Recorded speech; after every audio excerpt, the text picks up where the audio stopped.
Olá, tudo bem? Eu sou Afonso Moraes, criador e apresentador do Falando de Fraude, e hoje nós estamos no nosso 23º episódio. Já se passaram aí quase um ano, quase 2 anos, né? Então hoje é só um lembrete que eu tenho para trazer para vocês antes de começar o programa. Se você ou sua empresa ainda não caiu numa fraude, mas conhece alguém que já caiu. E a gente hoje tem um convidado ilustre, mas eu vou pedir a licença para ele, para antes de começar a conversar com ele, passar alguns detalhes para vocês. Nós estamos numa nova fase, uma nova temporada. Estamos numa produtora gravando em parceria com a gente, a Pub, que é maravilhosa. Então, estamos trazendo para vocês uma melhoria gráfica, melhoria visual, tanto do podcast, quanto do LinkedIn, quanto do Instagram. E também estamos trazendo os melhores experts com os insights para que a gente possa trazer para você um pouco de conhecimento de como acontecem as fraudes e como se prevenir. Então eu vou passar para o nosso convidado, eu nem vou dar o currículo dele, só vou fazer a apresentação, porque o currículo dele é tão extenso que eu tenho até vergonha de não ter estudado como ele estudou. Ele é delegado divisionário desse cyber do DEIC, ele é expert em fraudes, tem curso no FBI, é reitor de várias faculdades. Aqui está com a gente o Dr. Carlos Afonso Gonçalves. Como vai? Tudo bem? Obrigado Tudo pelo bem? convite. Se você quiser fazer mais alguma complementação na sua apresentação. Então, se eu colocar mais alguma coisa, tipo curso de datilografia, aí já vamos entregar a idade, né? A gente fazia essas coisas antigamente, datilografia e outras Fazia. coisas bem antigas que o povo não conhece mais, né? Não, não. Outro dia, depois de muitos anos, eu vi um fax. Fui num escritório que a pessoa tinha um fax. Meu Deus. Eu perguntei para ela, mas tem algum outro lado? Não tem mais ninguém, né? Agora, diga uma coisa, é seguro o fax, né? Porque ninguém tem. É. O fax hoje está mais seguro que um celular. Então você vê que tem coisas, né? Tem coisas que são seguras, né? Então hoje nós estamos com um tema aqui que é a prevenção e o combate às fraudes. E a gente nunca trouxe ninguém que combate as fraudes, só trouxe gente aqui que dava palpite, né? Olha, tem que fazer isso para combater. Aí vem bastante gente de instituto. Hoje a gente vai trazer aqui a pessoa que está na linha de frente, que pode ajudar as empresas, ajudar o consumidor que está combatendo a fraude e dizer que a gente não está sozinho. A gente tem uma proteção policial efetiva e tecnologia. Então, eu vou dar é um bate-papo, mas eu vou encaminhar uma pergunta para a gente começar esse bate-papo, né? Doutor Carlos, como o senhor enxerga hoje o panorama da proteção de dados das empresas brasileiras e somente hoje eu tenho visto em relação aos vazamentos de empresas públicas, né? Hoje tivemos, acho que semana passada ou 2 semanas, vazamento aí de uma empresa governamental, que ela tem de nove ministérios, né? E a gente não fica sabendo muito qual é a extensão disso, né? A gente teve também há 2 meses, ou 40 dias atrás, também um vazamento no TRE do e-título, né? Onde foram hackeados vários dados de títulos e parece que até criado alguns títulos novos de mesário. Então, como é que está a situação hoje? Bom, vamos lá. A primeira coisa que a gente começa a tatear no Brasil de hoje é que nós estamos no mesmo posicionamento de outros países com relação à tecnologia.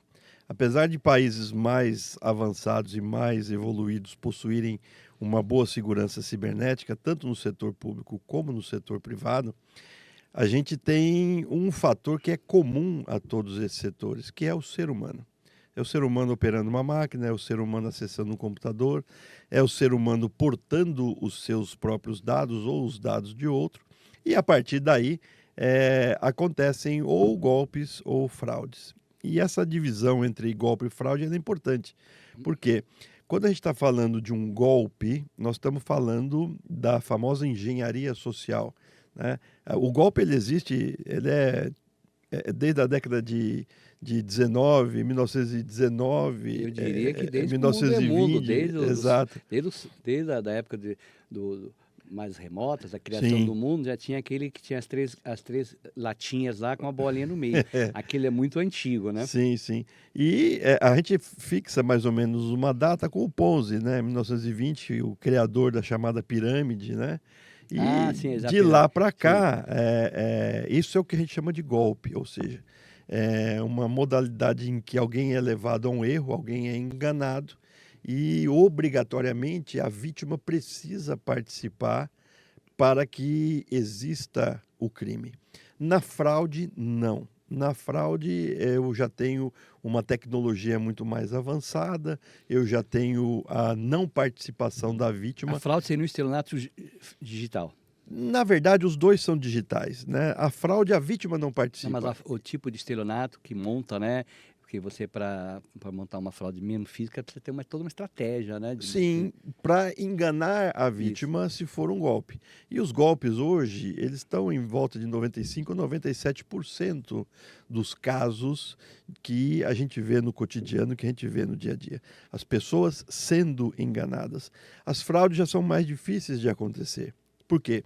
Porque ela dependeria de uma tecnologia ou do que a gente chama de um insider. Alguém dentro de uma empresa, dentro de uma instituição, Então você que considera uma fraude, por exemplo, um hackeamento. depende se houve ou não participação da vítima, né. Normalmente alguém deixou a porta aberta, né? Ou a pessoa já entregou os seus dados, mesmo sem entender que ela o fez. Então, quando você acessa redes sociais, por exemplo, você está instalando programas no seu computador ou no seu celular, você sempre é convidado a confirmar: olha, você quer compartilhar, você leu a política, você está de acordo em compartilhar seus dados com a empresa X, PTO, e as pessoas nunca leem e vão sempre. Então, mas com esse spoiler que você deu, eu tenho outra pergunta. Você falou do começo que nós temos a tecnologia está equiparada, eu tenho certeza disso, que eu Uhum. tenho visto, está equiparada no Brasil e fora do Brasil. Mas a outra matéria, que é o humano, ele é um pouco diferente do Brasil, acho que com os países externos, porque a gente está com menos educação digital, que é isso que você falou de entregar. Eu vi hoje num desses institutos que fazem uma pessoa que quer prevenir fraude, ela falou uma coisa, eu me lembrei agora, né? Uma coisa muito simples, que o cara está fazendo, está no LinkedIn, ele fala isso nos cursos dele. Fim do dia, mesa limpa, tela limpa. É, Você vê, olha só que a gente tem que educar o nosso povo. Eu sim, sempre achei que um dos maiores problemas das fraudes, pela minha experiência que eu tenho vindo com meus convidados, é que a tecnologia ela está boa, mesmo nas empresas, prevenção de fraudes, pentestes, os firewalls, a própria polícia, mas o humano não está faltando. A gente deu um salto falta. muito grande da pandemia para cá. Sim, Então, a educação digital, como usar e se prevenir, está deixando muito a desejar. Que é isso que o Itaú está fazendo agora, por exemplo, esse banco está fazendo sim, propaganda, né? sim, sim. E fazer uma prevenção de golpe é relativamente simples. Sim, Tem 3 nãos que você precisa sempre estar falando. Não atenda números que você não tenha previamente cadastrado, não responda mensagens de números que você também não tenha cadastrado e nunca clique em nenhum link que é enviado para você sem que você tenha solicitado. então eu posso dar o meu quarto? Pode. Não existe almoço de graça. There's no free lunch, né? É. E sempre você vai ver o criminoso tentando te vender uma facilidade, tentando te Uma passar urgência, uma facilidade que não existe, né?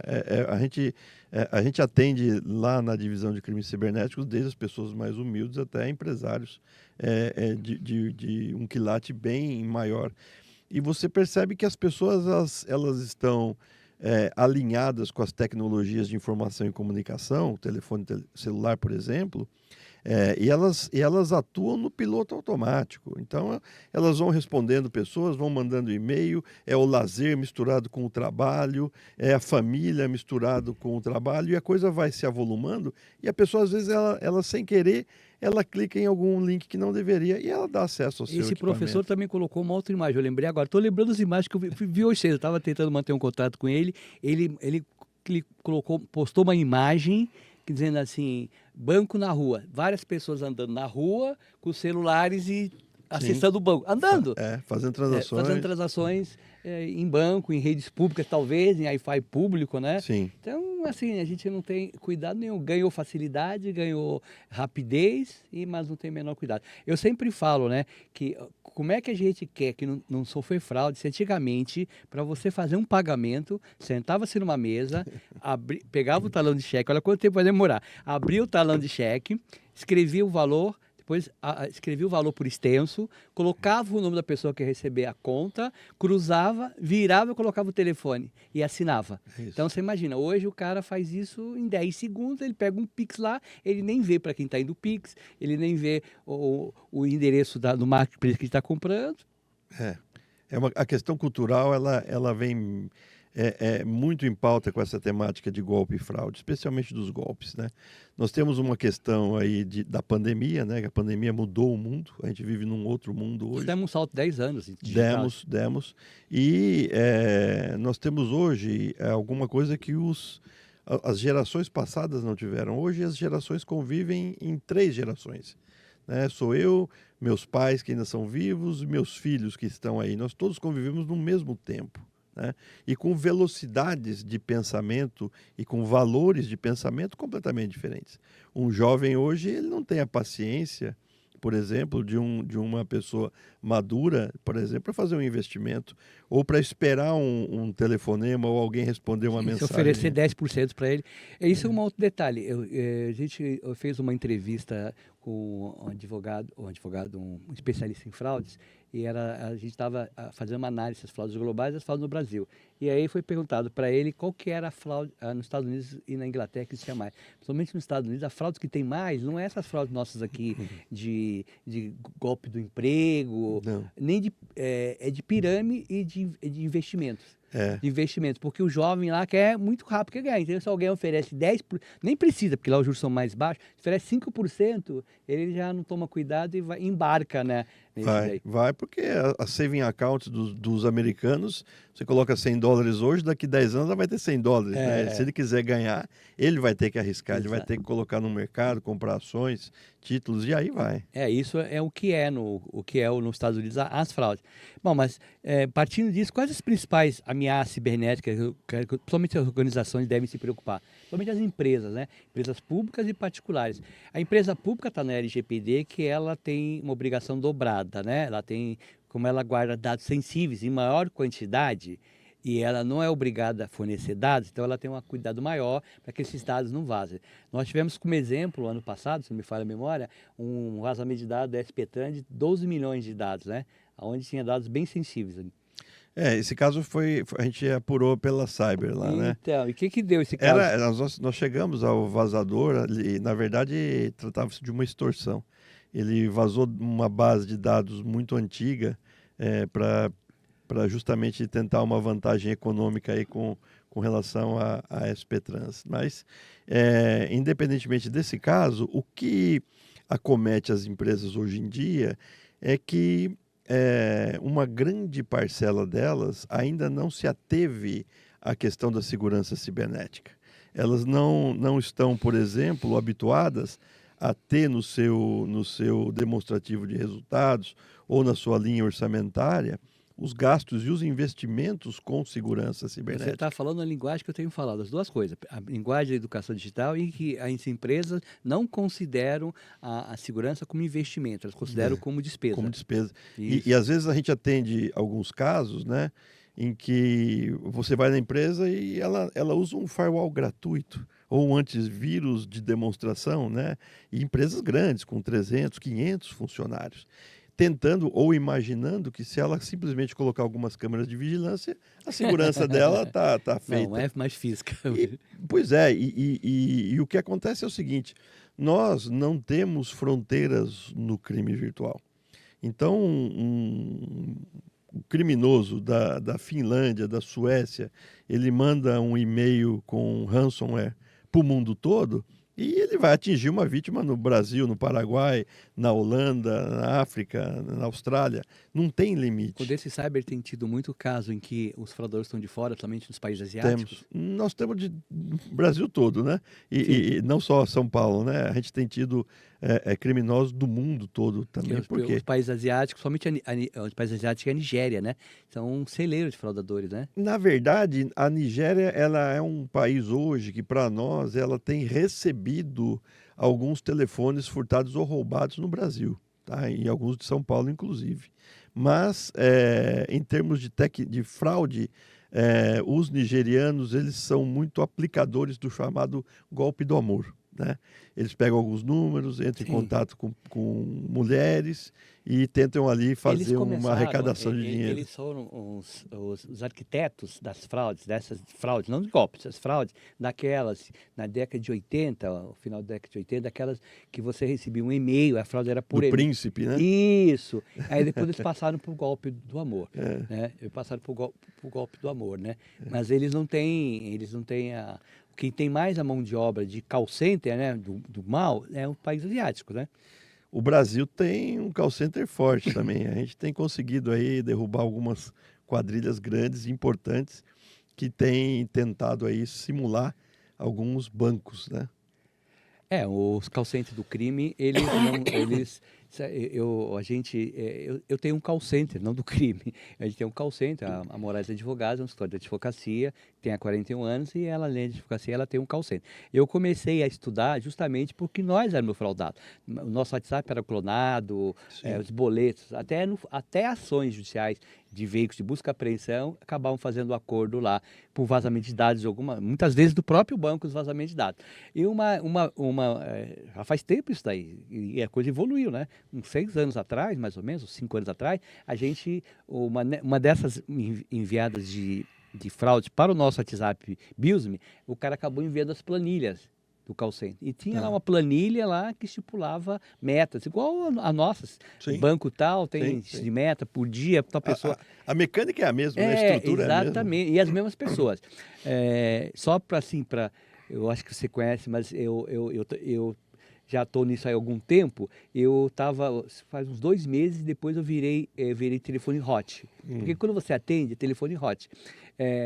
Eu cheguei correndo no escritório uma tarde e apareceu lá Renato Banco do Brasil. Eu atendi porque Renato Banco do Brasil é o meu gerente, o número estava correto. Ó, aí tudo bem, uma fraude e tal, o cara tentou passar a fraude que eu tinha passado um cartão, ele errou porque ele falou que era crédito, meu cartão era só débito, mas o mais importante que eu vi dessa fraude, a voz. Eu conheço call center, porque eu tenho função de call center, a voz, a impostação, a maneira de fazer, super profissional. Eu quase falei para ele, parabéns, hein? Quase conseguiu. Porque, não, assim, o trabalho dele foi bem feito, né? Cara, é uma fraude, mas o trabalho foi. Então, eles estão muito profissionalizados, né? Nessa parte de usar voz e tal. E aí, continua agora, virei telefone hot. Cada tempo. E você vê que eles têm tecnologia, mas precisa também de gente de marketing. Sim. Porque outro dia eles mandaram a mesma mensagem um domingo. Domingo. Não dá, né? Domingo o gerente de banco não vai ligar para você, né? Só se eu ganhar na loteria, ele sabe, né? É porque é discadora, né? É discadora. Então ela vai programando e a discadora lá, a inteligência artificial deles, ou natural, não viu que era um domingo, vestido na segunda-feira. Porque eles programam dia, hora e sabe que banco é melhor essa hora o cara atende, o dia, entendeu? E assim, sobre os hackeamentos, o que você pode dar de ideia para a pessoa além disso? O que ela pode prevenir? Se ela for hackeada a empresa, ela deve procurar o desse cyber ou simplesmente tratar lá, correr atrás para tentar pagar o resgate e ter os dados de volta, que nem sempre tem? Qual que é o caminho melhor que você recomenda? Olha, a primeira coisa que a gente tem que fazer é cumprir a lei, né? Então, as empresas hoje, elas precisam, até por força da Lei Geral de Proteção de Dados, ter um plano, né, de contingência e atendimento a incidentes cibernéticos.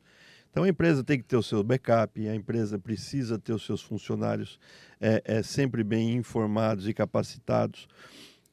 E nesse plano de atendimento ou de resposta a incidente cibernético, ela, em algum momento, ela vai ter o registro da ocorrência e a busca pela autoridade policial.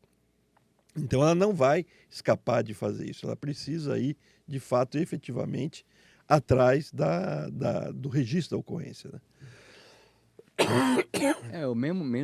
Mesmo a pessoa física também precisa, toda vez que ela tiver uma ocorrência, até para poder ter a ajuda da polícia, ela precisa registrar, para ter uma estatística disso, mesmo que não consiga prender, ela tem que, como cidadão, dar esse retorno. E a empresa também, eu também compactuo com essa ideia, a empresa tem que levar o conhecimento da autoridade. Sim, Independente se ela vai recuperar os dados, se ela vai pagar resgate, aí, o problema interno dela que está com ela, mas ela tem que dar conhecimento, senão a gente vai virar no mundo só sem lei, né?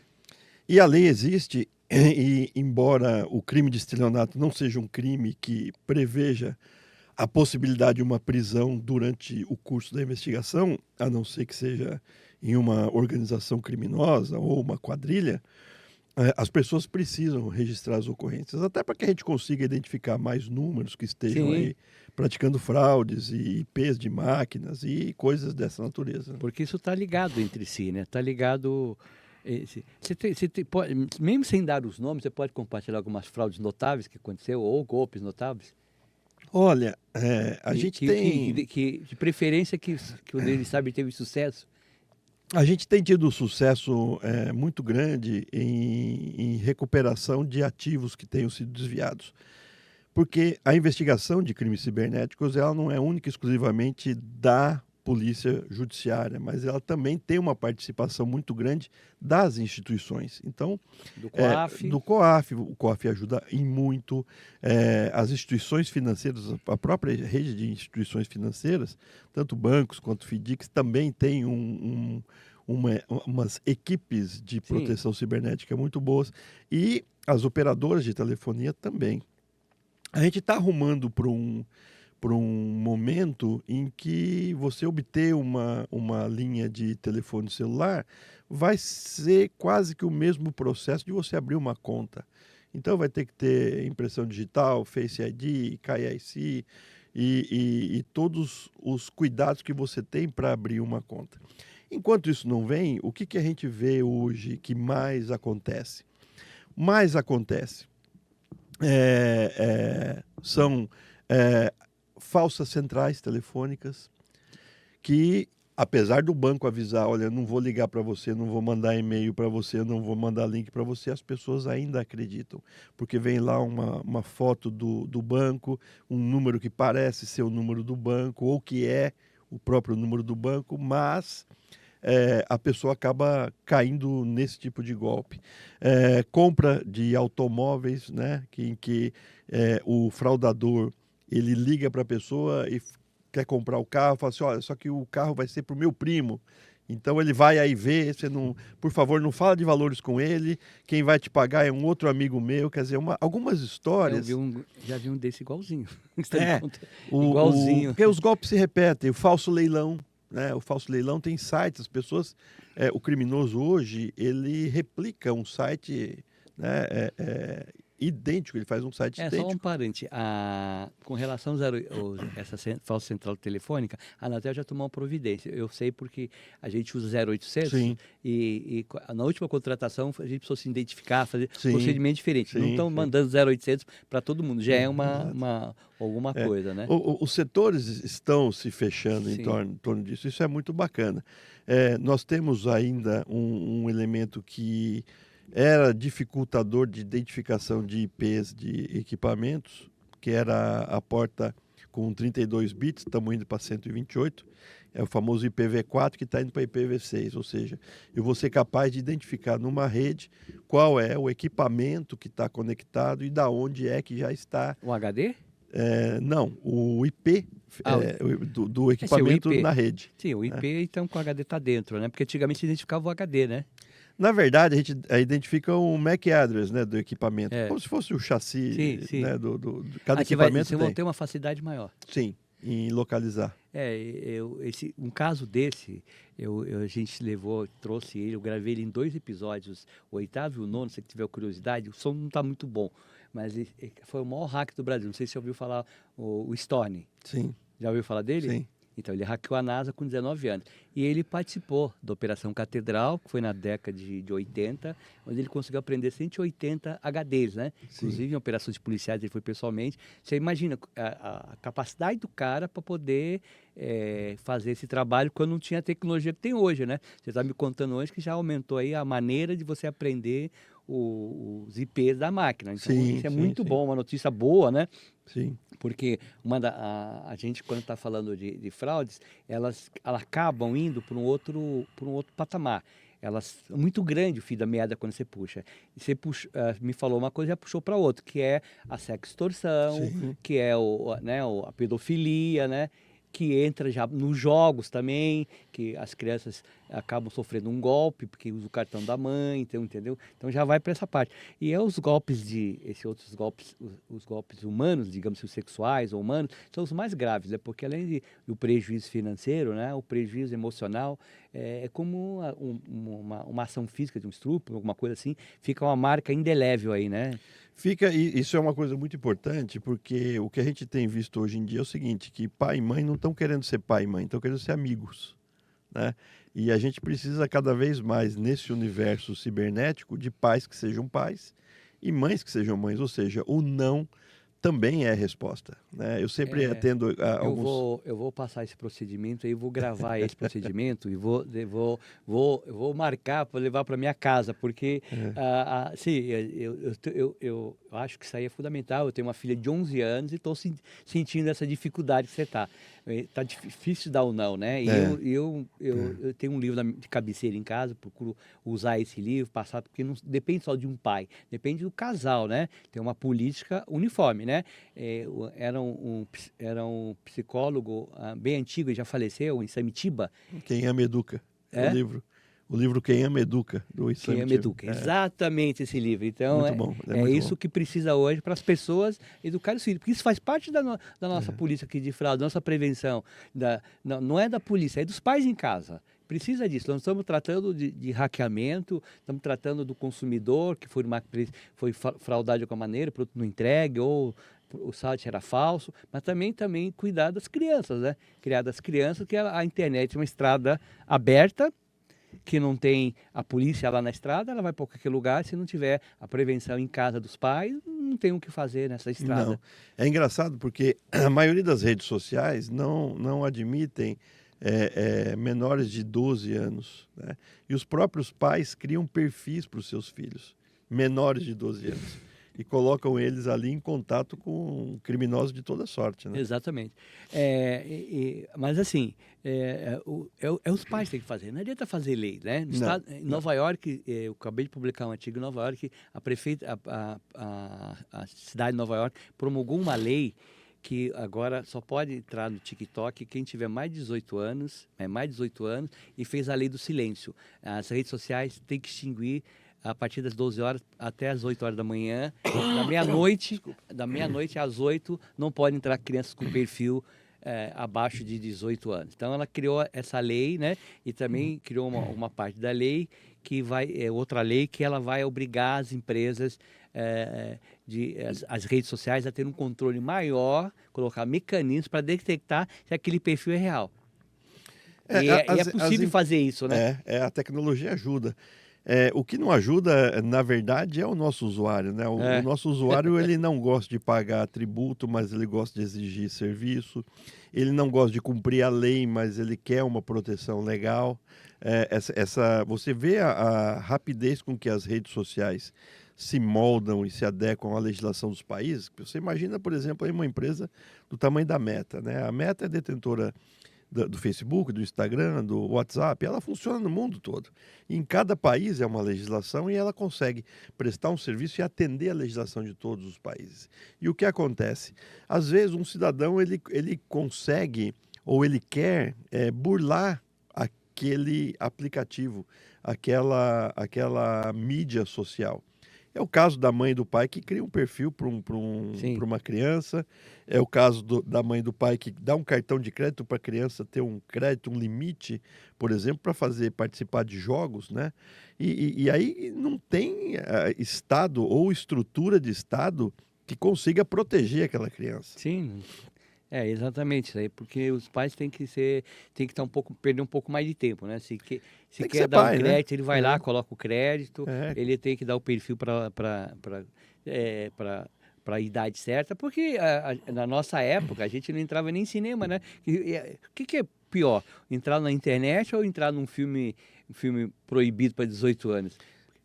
A diferença é que nas gerações anteriores, né, o pai falava não, o assunto encerrava, né? Hoje você vê que as crianças elas não estão sabendo lidar com frustração e não estão sabendo aceitar o não como uma resposta, ou, né, que o pai ou que a mãe tenha imposto a um determinado comportamento ou valor.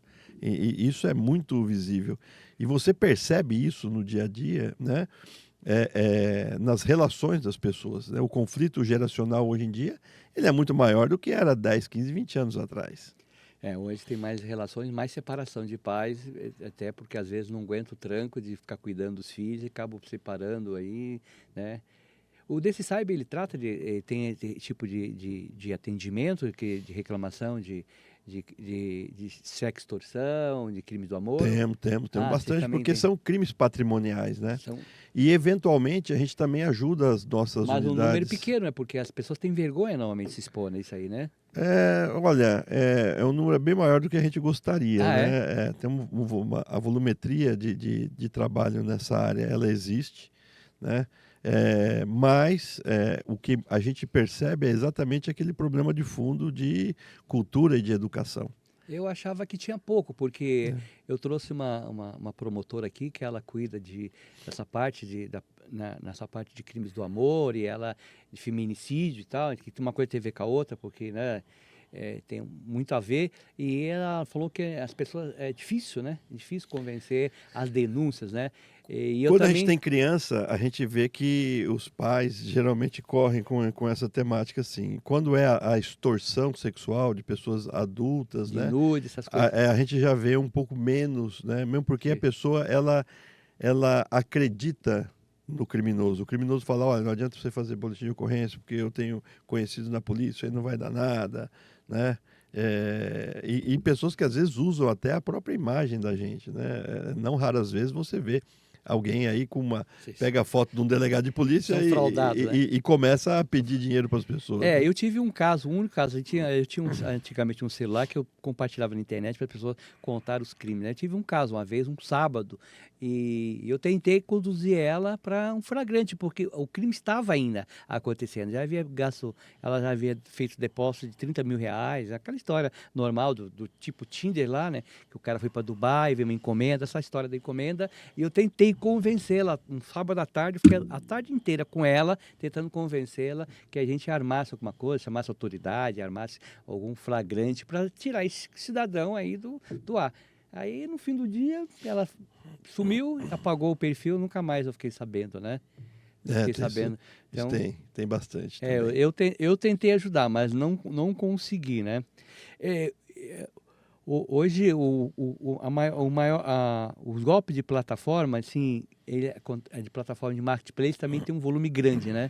Eu creio que tem um volume grande, acho que banco tem mais, né? Olha, na verdade, o golpe ele se utiliza de qualquer empresa, né? O que nós vemos, né, um pouco do que a população não está vendo aí é o seguinte: as empresas de marketplace, de vendas de produtos online, elas têm montado equipes de segurança cibernética muito fortes e muito efetivas. Tanto é que se você faz uma compra numa plataforma e eventualmente aquele produto não lhe é entregue, você não sofre prejuízo, né? O problema é quando o cidadão que está fazendo uma compra, ou ele está fazendo uma locação de um imóvel para passar o final de semana, por exemplo, ele está ali e fala, ó, você não me dá um desconto? Olha, eu não posso te dar o desconto pela plataforma. Vamos negociar fora, me manda um WhatsApp nesse número aqui. Aí ele cai no golpe. É igual o golpe do frete, né? O golpe de frete, O a golpe mesma do coisa. frete, que o Se cara você está na anuncia um produto plataforma, barato, aí anuncia um produto barato, mas é um produto que não pode ser entregue pelo correio, na normal, uma coisa grande, e aí ele fala, você paga o frete aqui por fora, depois você compra na plataforma. Já está acertado o frete. E aí o cara acaba caindo no golpe, né? cai no golpe. Eu vi uma vez um golpe, que foi um golpe sui generis, né? Porque eu acho que eu vejo mais golpe no Instagram e no WhatsApp. Por e-mail também um pouco, mas o Facebook eu só tive até hoje assim, pelo menos que eu me lembre, de golpes mais relevantes, 2 golpes no Facebook. Um deles foi uma carta de crédito. O cara conseguiu comprar uma carta de crédito pelo Facebook, uma carta de crédito de R$ 105.000. E foi curioso, porque ele estava comprando uma Renegade, na época ele falou que era 114. Não havia muita diferença, muita vantagem, muita lei de gesto aí. E o segundo foi mais curioso, não sei se você já viu esse tipo de golpe, se acontece em que o cara anunciou uma casa, com fotos, tudo direitinho, a casa lá, claro, aí é uma fraude, com a ajuda da empregada, o cara foi morar o fraudador, e foram ver a casa e compraram a casa, pagou a casa, mas não pegou nenhum documento, não olhou no registro de imóveis, e passou uns 2 meses, a pessoa foi viajar, demorou bastante, quer dizer, deu pro cara. sumir. E o cara montou a casa, pôs o carro dele lá, pôs o cachorro. Eu vi as fotos, né, do negócio. Equipou, né? Comprou Equipou. geladeira, Não, cama. ele tinha tudo, a casa foi montada. Só que ele adequou com a cara dele, o cachorro dele, o carro dele, porque a mulher não tinha, levou o carro, colocou os enfeites dele para dizer que uma pessoalidade na casa. E vendeu a casa. E 2 meses depois chegou a dona da casa. Você já viu algum outro tipo de crime desse daí? Já, com originalidade já. dessa daí?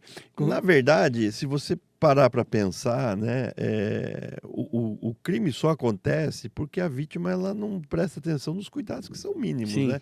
Você vai comprar um imóvel, você tem que ir no registro de imóveis. Ah, mas eu não entendo disso.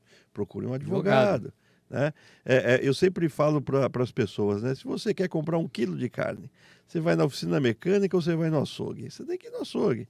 Você quer comprar remédio, você vai comprar remédio na farmácia ou na banquinha da feira? Você vai comprar na farmácia. E as pessoas precisam entender isso. Instagram é um álbum de foto e vídeo. Facebook... Foi criado, nós estamos conversando lá fora isso há pouquinho, né? Exato. Foi criado lá, antes de começar o programa, ele estava falando isso aí. Ele até a Meta comprar era um álbum de fotos, depois a Meta comprou, virou agora, virou a parte comercial. Então hoje lá você está lá vendo um álbum de fotos, você já vai, já compra e não toma cuidado. Hoje todo mundo quer usar a mesma plataforma, muito channel, né? Usar a mesma plataforma para tudo, né? Nem sai. Convergência, né? A gente, em relação ao trabalho que a gente faz de recuperação de crédito, para nós o WhatsApp é a melhor coisa, porque o WhatsApp você manda uma mensagem, um link, se a pessoa quiser falar com a gente, fala imediato, ela pode falar uma semana depois, 3 dias depois, então fica lá, ele não sai do aplicativo que ele está usando, ou ele está no lugar que não possa na hora, ou não quer, então é muito útil isso aí. Mas como a gente usa como utilidade de negociar uma dívida honestamente, outras pessoas usam a mesma coisa para poder acabar, essa mesma ferramenta benéfica, elas tomam uma ferramenta maléfica. Eu queria perguntar para você como é que funciona aí para se precaver contra esses malwares que são vindos, e ransomware não vem por link, né? O ransomware é diferente, é o malware que vem por link, né? Na verdade, os dois podem vir, né? O formato como você encaminha um vírus malicioso, né?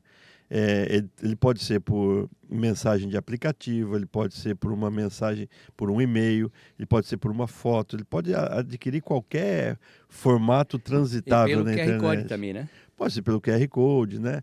O básico da educação cibernética para você evitar cair em qualquer golpe são os 3 nãos, né? O famoso não atende se você não conhece, não clique e não responda. A partir daí, você tem uma segurança que já te protegeu em 98%. 98%. O restante, se você é uma pessoa física, ter lá no seu computador um antivírus, né? Se você é pessoa jurídica, ter lá um firewall, ter um procedimento operacional padrão na sua empresa, fazer redundância de link, fazer links apartados para o público em geral e para os profissionais da sua empresa, servidores particionados, né? Então você não pode ter no mesmo servidor de contas a pagar, você não pode ter o servidor de contas a receber, nem o servidor do RH. Você precisa fazer isso apartado dentro da sua própria empresa. Como é a divisão física, né? Quem faz o faturamento não recebe. Exato. Senão o cara quem compra não paga. Né? Quem compra não paga, né? A gente pode falar um pouquinho sobre a Deep Web? Podemos. Então, como é que a polícia monitora essa Deep Web, que é a Dark Web? A gente tem algumas ferramentas recentes que a gente comprou faz coisa de 3 meses, que a gente consegue transitar pela Dark Web e encontrar ali algum conteúdo que seja relevante para uma investigação. O que as pessoas precisam desmistificar sobre a Dark Web é o seguinte: 90% de quem está ali são estelionatários. Né? Então, nossa, eu consegui navegar na Dark. Então eu vi que tinha um cara lá vendendo um rim, vendendo um pulmão, maconha hidropônica, homicídio.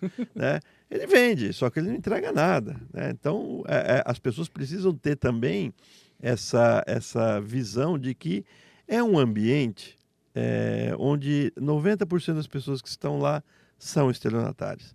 E elas são estelionatárias de todos os níveis. Ela vai desde vender droga e não entregar, até vender segredos industriais e entregar ou não.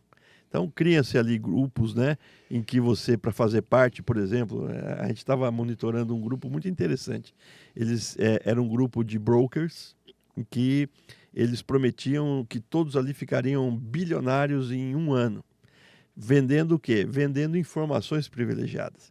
Então, para você entrar para aquele seleto grupo, Você tem que trazer uma informação. você tinha que trazer uma informação e 50 mil dólares em cripto, né? Ou seja, você imagina quantas pessoas não deram dinheiro para esse... Se arriscaram. E receberam o quê? Nada. Por quê? Porque se Sim. você tem uma informação privilegiada, primeiro você não vai passar essa informação para ninguém. Se você é um broker, você vai usar essa informação que você Sim, tem, lógico. já sabendo que isso aí é Sim. contra a legislação. Sim, já está cometendo um crime. Você cometeu 2, tá É, vendendo pois isso. é. Né? E a pessoa que comprou praticou terceiro, né? É. Então, eu fiquei sabendo, não sei se é verdade, que, por exemplo, esse pessoal que faz esse broker aí, eles têm um programa que foi criado por um hacker, lógico, que ele consegue trafegar, entrar e sair e sem ser identificado, porque não identifica o IP, não identifica nada. Ele tem já conseguiram desenvolver esse programa, né?